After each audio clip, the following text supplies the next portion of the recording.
Assalamualaikum warahmatullahi wabarakatuh. Salam damai sejahtera bagi kita semua. Om Swastiastu, Namo Buddhaya, salam kebajikan. Selamat datang pada video jurnal harian saya pada mata pelatihan anti korupsi.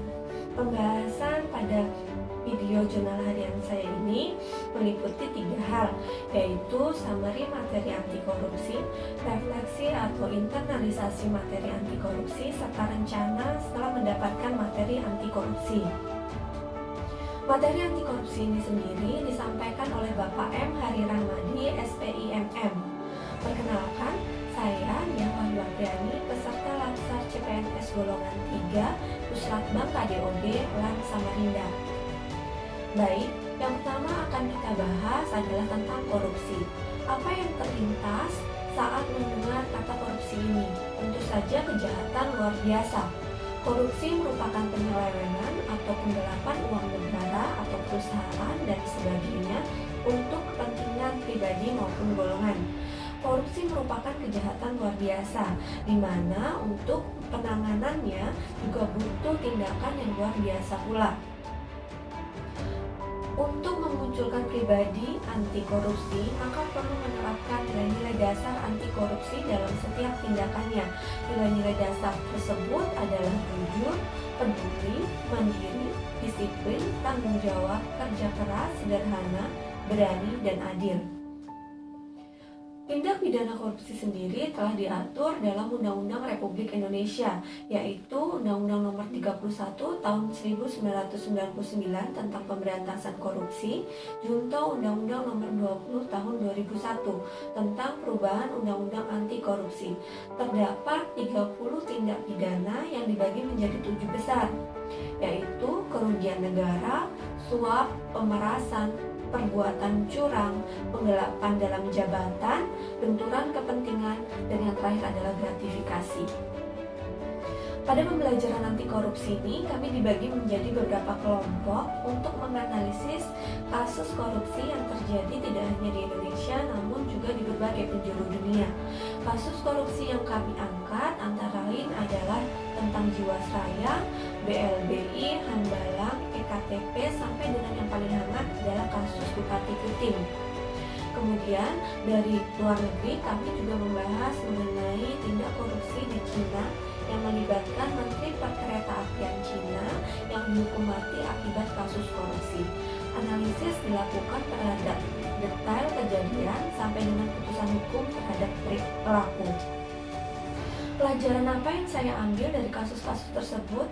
Yang pertama, saya menyadari bahwa kasus korupsi ini terjadi karena penyalahgunaan wewenang, ketidakpahaman pihak yang menjabat tentang tugas dan fungsi jabatannya yang seharusnya digunakan untuk membangun dan meningkatkan sumber daya yang ada, malah dijadikan ajang berlomba untuk mencari uang di bawah lindungan hukum. Kemudian, agar pemberantasan korupsi ini berjalan efektif, diperlukan strategi pemberantasan secara represif dan preventif melalui perbaikan sistem serta edukasi dan kampanye, di mana ketiga strategi ini harus dilakukan secara bersamaan. Strategi represif ini adalah upaya penindakan hukum untuk menyeret koruptor ke pengadilan. Tindakan ini membutuhkan partisipasi dari Anda, saya, dan masyarakat untuk melaporkan tindak korupsi yang terjadi. Kemudian, tindakan preventif atau pencegahan yang dapat dilakukan adalah dengan perbaikan sistem. Penyederhanaan birokrasi akan menutup cara terjadinya korupsi.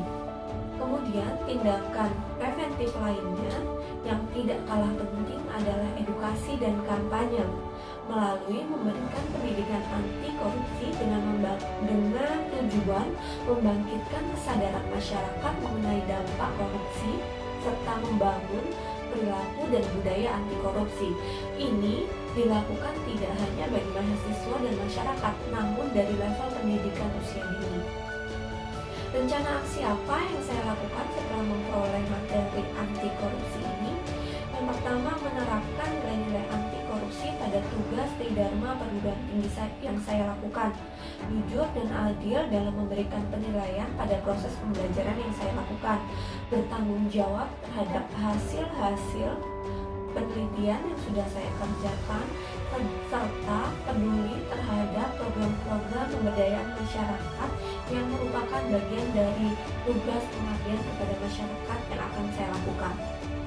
Yang tidak kalah pentingnya dalam pembelajaran atau rencana aksi yang akan saya lakukan, tentu saja ikut serta mengkampanyekan perilaku anti korupsi kepada mahasiswa agar mereka memiliki budaya anti korupsi yang kuat. Demikian jurnal harian saya pada materi anti korupsi. Terima kasih, tetap semangat.